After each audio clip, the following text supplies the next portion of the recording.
বাংলাদেশে মাজারের বিরুদ্ধে কথা বলা আর অলিদের বিরুদ্ধে কথা বলা এক জিনিস না। মাজার পূজারী যারা আছে তারা এটাকে বিকৃত করে আমরা অলিদের বিরুদ্ধে বলছি, এ ধরনের একটা প্রপাগান্ডা কিন্তু চালিয়ে দিচ্ছে। এটা হচ্ছে তাদের নেক্সট শুরুতের ধোঁকাবাজি। আমাদের সম্পর্ক হবে মসজিদের সাথে, মাজারের সাথে না। স্পষ্ট কোরআনে কারিমে আল্লাহ পাক ইরশাদ করেছেন কবরের উপরে বিল্ডিং বানানো যাবে না। আমি কি আল্লাহটা শুনবো নাকি এদেশের তথাকথিত নাস্তিক বুদ্ধিজীবীদের কথা শুনবো? আল্লাহ বলছে তুমি সত্যের বাণী যদি উচ্চারণ করতে পারো হিম্মত নিয়ে, তাহলে যদি গোটা পৃথিবী তোমার বিপক্ষে চলে যায় তুমি সত্য থেকে এক চুলও সরবে না। আজকে আমি হকার সাইফুল বলল, যদি আমি রাষ্ট্রের কোনো দায়িত্বে আসতে পারতাম, আমি একদিন বেঁচে থাকতাম বাংলাদেশের প্রত্যেকটা মাজারকে ভেঙে মাটির সাথে গুড়িয়ে দিতাম। এতে করে আমার জীবনে কি হবে আমি সেটা দেখব না। এই মাজার ভাঙ্গার সাথে আল্লাহর সন্তুষ্টি জড়িত। আপনারা মনে করেন মাজারে যিনি শুয়ে আছে উনি হয়তো আল্লাহর জান্নাতে চলে গেছে। হযরত শাহজালাল শাহপরানরা আমাদেরকে ইসলামের দ্বীনি শিক্ষা দিয়েছে। আমার তো মনে হয় যদি শাহজালালকে আল্লাহ আরেকবার ফিরে দিত, শাহজালাল সিলেটের খাদেমকে আগে জবাই করতো যে বেটা বদমাইশ, আমি এসেছি এই জমিনের মধ্যে ইসলামকে কায়েম করার জন্য, আর তুই আমার পূজা করে আল্লাহর সাথে নাফরমানি করতেছিস। না, এটা শাহজালালের শিক্ষা হতে পারে না, এটা শাহপরানের শিক্ষা হতে পারে না। এটা হচ্ছে ধান্দাবাজ ব্যবসায়ী যারা আছে মাজার পূজারী, ওদের ধান্দা ওইটা। কি হয়েছে আজকে আপনারা আইসা মানববন্ধন করতেছেন কেন? মাজার ভাঙতেছি। আরে মাজার ভাঙতেছি আল্লাহকে খুশি করার জন্য। আর আপনারা মাজারে গাঁজা টানেন কেন? আপনারা মাজারে সেলফি তুলে মেয়ে ছেলে একসাথে এভাবে অবৈধ কাজ করতেছেন কেন? গান বাজনা ঢোল বাদ্য বাউল শিল্পী যারা আছেন, কোরআনের কোন রেফারেন্স আছে? আসেন, আমি হকার সাইফুল চ্যালেঞ্জ করি, কোথায় বসবেন? কোরআন থেকে প্রমাণ করে দিব গান বাজনা বাদ্য ঢোল হারাম, মাজার হারাম। আরে ভাই, বিশ্বনবীর কাছে যেখানে ছাওয়া নিষেধ, সেখানে আমরা দেখছি অনেকে মাজারা যায় সেজদা দিচ্ছে। ওই চট্টগ্রামে এক ভণ্ড আছে মাইজ ভান্ডারের ওখানে, দেখি মহিলারা তারা সেজদা দিচ্ছে। আপনি এভাবে গোটা ইসলামটাকে ধ্বংস করে দিবেন আর আমরা ইসলামের পক্ষে কথা বলতে পারবো না। আপনি শয়তানের অনুসারী হয়ে হুঙ্কার ছাড়বেন আর আমি রাসূলের সৈনিক হয়ে আপনার হুঙ্কারের প্রতিবাদ করতে পারবো না। মুসলমান কি এত দুর্বল? তবে আমি মনে করব হয়তো অনেক জায়গায় বেশি একটু ওভারটেকিং হচ্ছে। আগে আমাদের ইসলামকে ক্ষমতায় আনতে হবে, তারপরে মাজার না শুধু কোন ভণ্ড অলির দরবারও এই দেশে থাকবে না। দেওয়ানবাগী মতিঝিলের বিশ্ববিখ্যাত শয়তান ছিল, নির্বাজাল শয়তান দেওয়ানবাগী। সেই দেওয়ানবাগীর মাজার ভাঙ্গার কারণে একদল এসে মানববন্ধন করে, লজ্জা প্রত্যেকটা মুসলমানের জন্য। এইভাবে বিভিন্ন দরবার শরীফে আমরা দেখি যে এখানে উরুসের নামে গান বাজনা হচ্ছে, যেটা ইসলাম পরিপন্থী, কোরআন পরিপন্থী। অতএব আমরা যেটা মনে করি, সৌদি আরবে যখন মানুষ হজ করতে যায় বিশ্বনবীর কবর জিয়ারত করে, কবরকে পিছনে রেখে পাবে, অর্থাৎ বিশ্বনবীর কবরের কাছেও কিছু চাওয়া যায় না, সেখানে বাংলাদেশের অলিদের কাছে কিভাবে চাওয়া যায়। আর একটা রেফারেন্স দিব, জান্নাতুল বাকিতে বিশ্বনবীর অসংখ্য সাহাবা ইজমান শুয়ে রয়েছে, ওদের কবরের উপরে একটা পাথর। বাংলাদেশে এরকম বিল্ডিং উড়াচ্ছেন, কারণটা কি? ওরা কি বিশ্বনবীর সাহাবীদের চাইতে দামি? বিশ্বনবীর এতগুলো সাহাবা জান্নাতুল বাকির মধ্যে শুয়ে রয়েছে, ওদের কবরের মধ্যে একটা পাথর। যদি ইচ্ছা করতো ওদের কবরকে সোনা রূপা দিয়া মুজাহিদ করে বানাইতে পারতো, কিন্তু আসলে আল্লাহ কোরআনে বলছে কবরের কোনো বুজুর্গি নাই, বুজুর্গি হচ্ছে আমলের। আল্লাহ পাক কোরআনে স্পষ্ট বলছে মহাসমুদ্রের ভিতরে সাঁতার না জানা ব্যক্তি যেমন অসহায়, ঠিক কবরে যে ব্যক্তি শুয়ে গেছে সে যত বড় আল্লাহর ওলি হোক সে তেমনই অসহায়। কেন?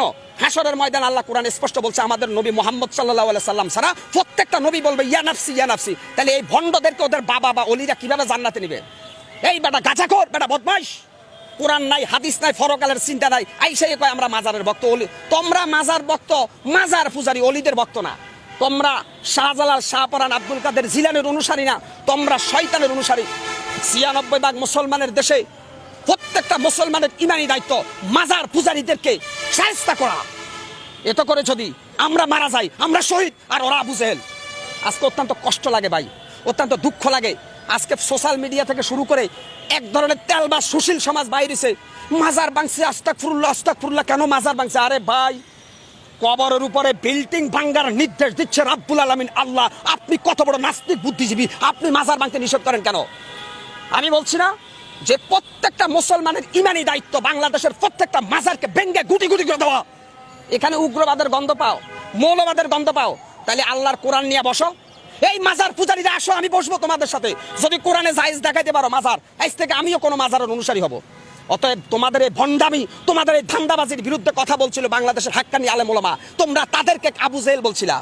অর্থাৎ এজিদ যখন হাসান হুসাইনকে যখন এজিদের বাচ্চারা হত্যার ষড়যন্ত্র করে, তখন অনেক নামদারি আলেম ছিল, এরা জালেম। আজকে অত্যন্ত কষ্ট লাগে ভাই। আমি মনে করি আল্লাহর কসম খাইয়া বলতে পারি আমার ভাগ্য পরিবর্তনের মালিক একমাত্র আল্লাহ। কোনো পীর, কোনো বাবা, কোনো আউলি আমার ভাগ্যের ভালো বা মন্দ কোনোটাই করতে পারবে না। আমরা একটা পাকা চুলকে বাঁকা করতে পারবে না কোনো অলিমিয়া। আমরা অলিদেরকে সম্মান করি কেন? তারা আমাদের জন্য ইসলামের সংবিধানকে রেখে গেছে, এই জন্য আমরা অলিদের সম্মান করি। এখন মাজার বাংলা কি শাহজালালের ইতিহাস মুছা যাবে? শাহপরানের ইতিহাস মোছা যাবে? মাজারের সাথে শাহপরানের সম্পর্ক না, শাহপরান আর শাহজালালের সম্পর্ক আল্লাহর সাথে, আর মাজারের সাথে সম্পর্ক হচ্ছে খোদাদহী নাস্তিকদের। মিয়া কেন আপনারা এখানে বারবার বলতেছেন অলিদের বিরুদ্ধে? শাহজালাল, শাহপরান 360 জন যে অলি আসছে প্রত্যেকের সম্পর্ক ছিল আল্লাহর সাথে। আর যারা মাজারের মধ্যে সেজদা দেয়, পূজা করে, এদের সম্পর্ক ইবলিস শয়তানের সাথে। এরা শয়তান, এরা বাটপার, এরা ধোঁকাবাজ। কি হচ্ছে?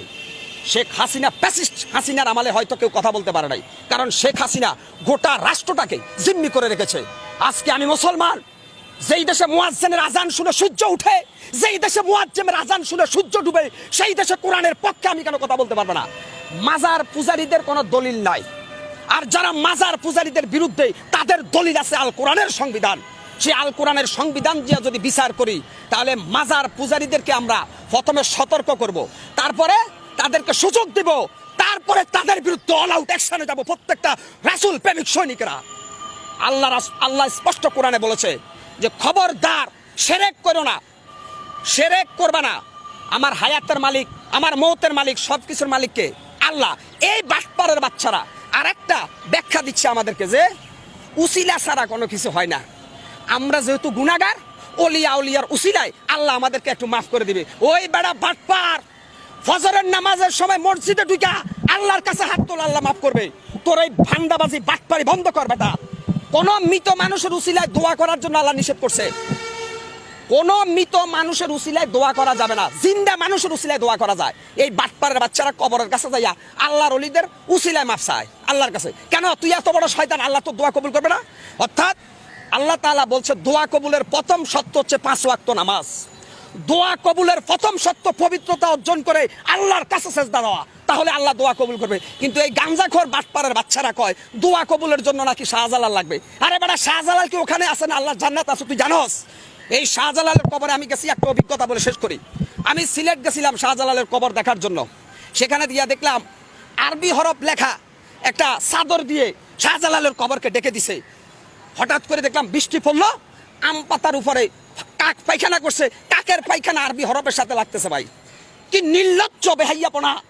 যেখানে শাহজালালের কবরের কোনো বুজুর্গি নাই, সেখানে আল্লাহর কালাম লেখা একটা চাদরের উপরে যে ফাকির পায়খানা করতেছে, এখানে কোরআন অবমাননা করতেছে। ওরে সর্বনাশ! আল্লাহর কোরআনের চাইতে কি শাহজালালের মর্যাদা বেশি বেটা? তাহলে তুমি কেন ওখানে গিলাপ লাগাইছো, আরবি হরফ লাগা, ওর মধ্যে ময়লা পড়তেছে? তাহলে আল্লাহর কোরআনের ইজ্জতকে বাদ দিয়া তুমি শাহজালালের চাদর দিয়ে ডাকছো। শাহজালাল তোমার মতো গাঁজা করে চিনে? এই বেড়া বাটপার! শাহজালাল, শাহপরানরা ছিল আল্লাহর ওলি, গৌর গোবিন্দকে সাইজ করে তারা সিলেটের জমিনে ইসলামের পতাকা উড়েছে। আর তোমরা ঈশা শাহজালালের নাম বিক্রি করে ইসলামের সরাসরি বাস দিতেছ, কোরআনের বিরুদ্ধে অবস্থান নিতেছ। তোমাদের বিষ দাঁত ভেঙ্গে ফেলা প্রত্যেকটা মুসলমানের ইমানি দায়িত্ব। সবাই ভালো থাকবেন, সুস্থ থাকবেন ইনশাআল্লাহ।